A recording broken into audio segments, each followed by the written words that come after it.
Hey guys, well, I'm a new YouTube channel that's starting up with heavy equipment. I know there's a lot of them out there, lots and lots and lots of heavy equipment channels out there. Some of them are good, you know, some of them are okay, some of them are very, very good. I've actually learned, I've been running heavy equipment for about 12 years, and it seems like I learn something just about every time I watch a heavy equipment video by somebody.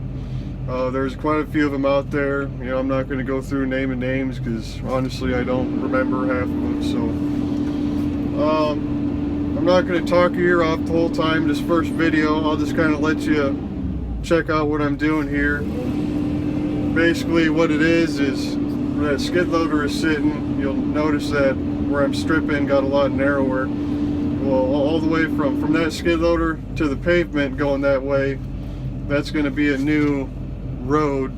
There's going to be a new structure here where I'm sitting. This is at a Gherkins, and they basically make windows and whatnot for new construction.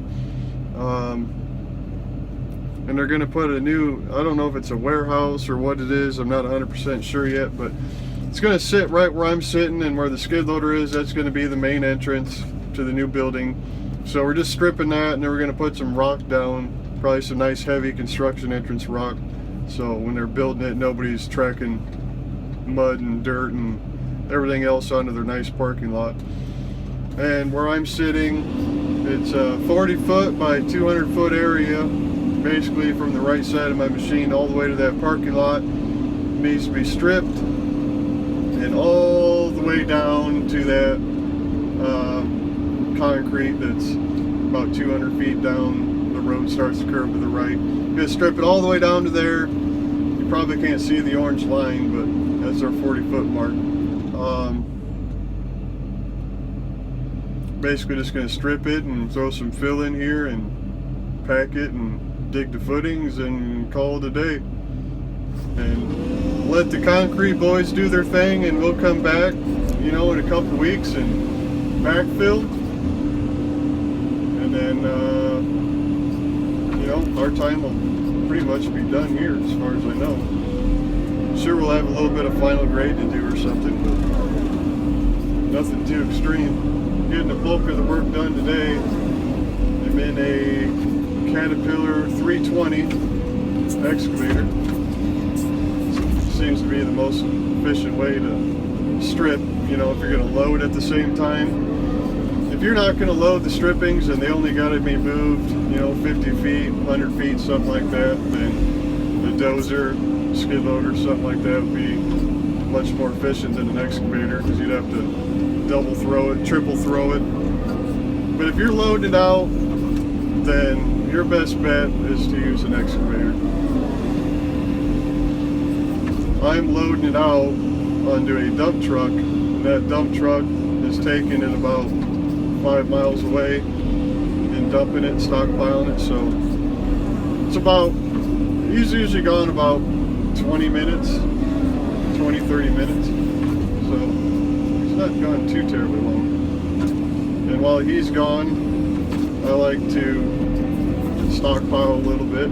So when he gets back, I've got a nice chunk of dirt, strippings that I can load him with, and he doesn't have to sit there and wait. It's the most efficient way to do it. So he's getting turned around right now. I'm sure you can see him. We're trying to stay off this grass over here to the left, because we're not doing anything with that. We're going to try to keep that.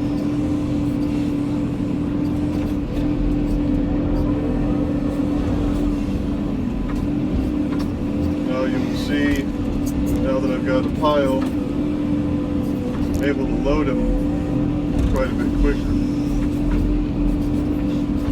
than if I was to strip and have him move forward every 15 feet,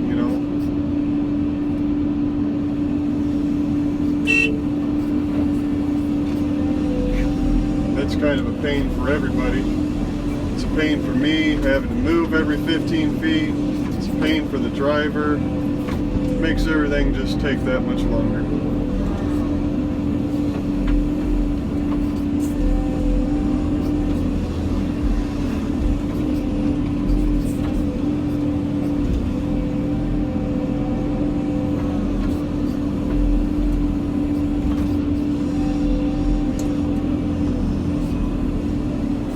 We had a little trouble this morning when we first got here. All the cars that you see right there, all their bumpers were sticking over the edge by about 1.5 feet. So we had everybody move their vehicles back a little bit, since we got to strip all the way to the pavement, you know.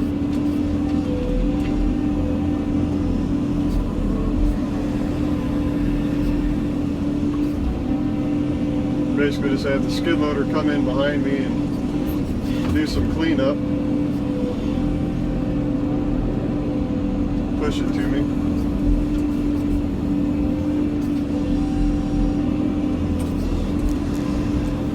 Easy money.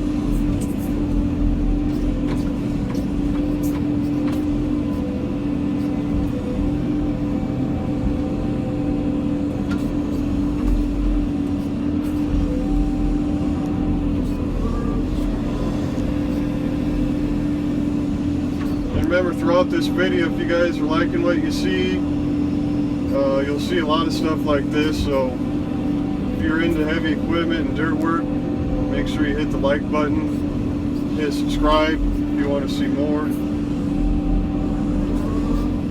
because I absolutely love what I do. I love going to work every day, and I love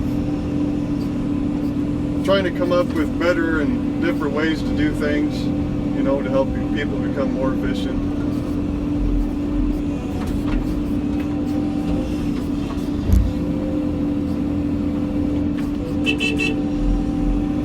He's gone.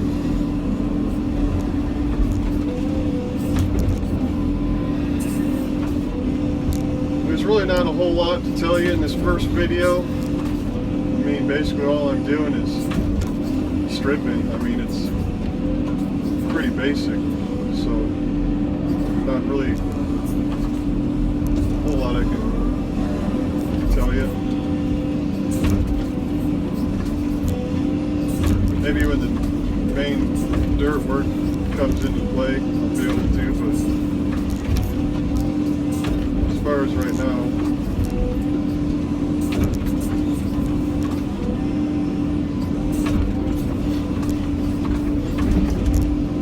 especially if you guys, maybe there's some of you guys out there that are learning how to dig basements and you're having a lot of trouble with them,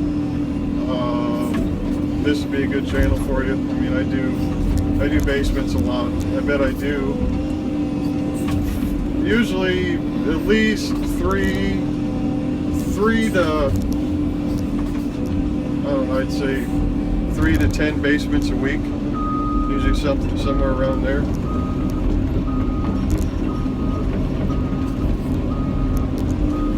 There's a lot of money in basements if you do them properly. You know, if you can get them done quickly, efficiently, without having to go back again and, you know, dig out a foot here or a foot there because you didn't go wide enough. If you can get them done without having to go back and forth, then there's a lot of money to be made in basements. You can dig a 1800 square foot basement in 3 hours and say maybe backfill it in a day.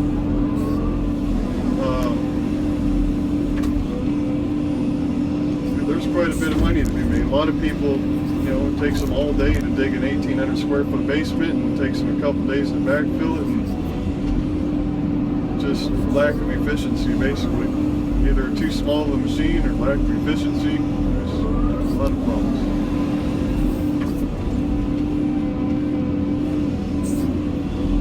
You got to think about, that kind of goes along with anything though. If you're gonna, when you're digging something, you know, every time you've got to have somewhere for the dirt to go. And if on one side of your dig you don't have anywhere to put dirt, well then you're going to want to start on that side so you can throw it away from the area you don't have any dirt. If you have any room to put dirt, if you start on the side you got all kinds of room and you get that filled up and you work towards your side, I'm using basements as an analogy. You're wondering. If you're working towards your site that you don't have any room to put dirt, then you're going to get there, you're going to get 3/4 of the way through your basement, and you're going to end in the spot where you don't have any room to put dirt, and you're going to realize that you screwed yourself. Now you got to throw and then sit on the pile and throw it 2 or 3 times back. Sit on, dig a little bit, throw it back, dig a little bit, throw it back. And that can be avoided so simply just by going through all of your steps before you take action. Make sure you go through every single corner, every single line in your head and where you're going to put the dirt before you start. And you will notice that you will not, you will very rarely have problems, if any, if you just follow that simple guideline. Just go through it in your head first. Don't just think that you can just start anywhere and end anywhere and it's going to be peachy cream, because it's not the way it works.